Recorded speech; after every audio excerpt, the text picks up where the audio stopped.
இந்த வேளையில் கூட தியானிக்கும்படியாக 1 தீமோத்தேயு 4 அதிகாரம் 15 வசனம், நீர் தேறுகிறது யாவருக்கும் விளங்கும்படி இவைகளை சிந்தித்து கொண்டு இவைகளை நிலைத்திரு என்று சொல்லி இங்கே பவுல் தீமோத்தேயுக்கு சொல்கிற ஒரு வார்த்தையாக நாம் பார்க்கிறோம்.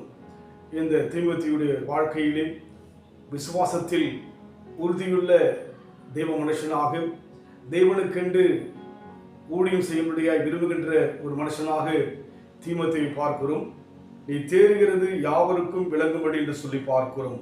உன் வளர்ச்சியை அநேகர் அறியும்படியாக சிந்தித்து அதை நிறைவேற்று சொல்லி அதை விளக்கமாய் சொல்லப்படுகிறது. இன்றைக்கு நம் வாழ்க்கையில் கூட நாம் தேறுகிறதை, நாம் வளர்ச்சி அடைவதை அநேகர் விளங்கிக் கொள்ளும்படியாக நம் வாழ்க்கை இருக்க வேண்டும். ஒரு கிறிஸ்துவத்துக்குள்ளே வந்திருக்க நமக்குள்ளாக கிறிஸ்துவனுடைய தன்மைகள், கிறிஸ்துவனுடைய சுபாவங்களை வெளிப்படுத்தும்படியாக அநேகர் நம்மை குறித்து விளங்கிக் கொள்ளும்படியாக வாழ வேண்டும். அதைத்தான் இங்கே சொல்லுகிறார், நீ தேறுகிறது யாவரும் விளங்கும்படி என்று சொல்லி. இன்றைக்கு தேவ ஜனங்கள் என்று சொல்லுகிற நம்மை குறித்து அநேக மக்களுக்கு ஒரு விளக்கம், ஒரு தெளிவில்லாமல் இருக்கிறது. நம் வாழ்க்கையிலே மாற்றங்கள் இல்லை, நம் சுபாவத்திலே எந்த விதமான மாற்றம் இல்லாதபடிக்கு நாம் நம்முடைய வாழ்விலே அநேக கோபதாபங்கள், வைராக்கியங்கள், பெருமைகள், தேவனுக்கு பிரியமில்லாத காரியமெல்லாம் செய்து கொண்டு வருகிறோம். அதனால்தான் இங்கே பவுல் சொல்கிறார், நீ தேறுகிறது யாவரும் விலகிக் கொள்ளும்படியாக நம் வாழ்க்கையிலே ஒரு முன்னேற்றத்தை தேவன் எதிர்பார்க்கிறார்.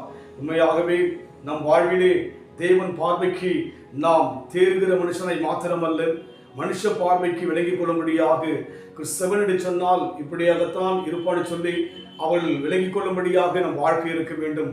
அந்த வாழ்க்கை நமக்குள் இல்லாவிட்டால் நம் வாழ்க்கை நமக்கும் பிரயோஜனமாக இருக்க முடியாது, பிறருக்கும் பிரயோஜனமாக இருக்க முடியாது. அதனால் நாம் தேறும்படியாக, தேவனுக்குள்ளாக நம் வாழ்க்கை மாற்றமடையும்படியாக நாம் எப்போ கொடுப்போம். தேவன் அதிலே பிரியமுள்ளவராக, அது தேவனுடைய பார்வைக்கு உகந்ததாக இருக்கிறது. வழி தப்பி நான் தீர்ந்தேன், பாவ வழி அதை சுமந்தலைந்தேன். வழி தப்பி நான் தீர்ந்தேன், பாவ வழி அதை சுமந்தலைந்தேன்.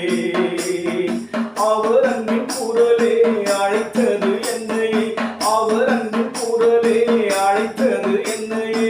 அந்த இந்த நாளில் என்ன பாவம் நீங்கிட்டே, அந்த இந்த நாளில் என்ன பாவம் நீங்கிட்டே.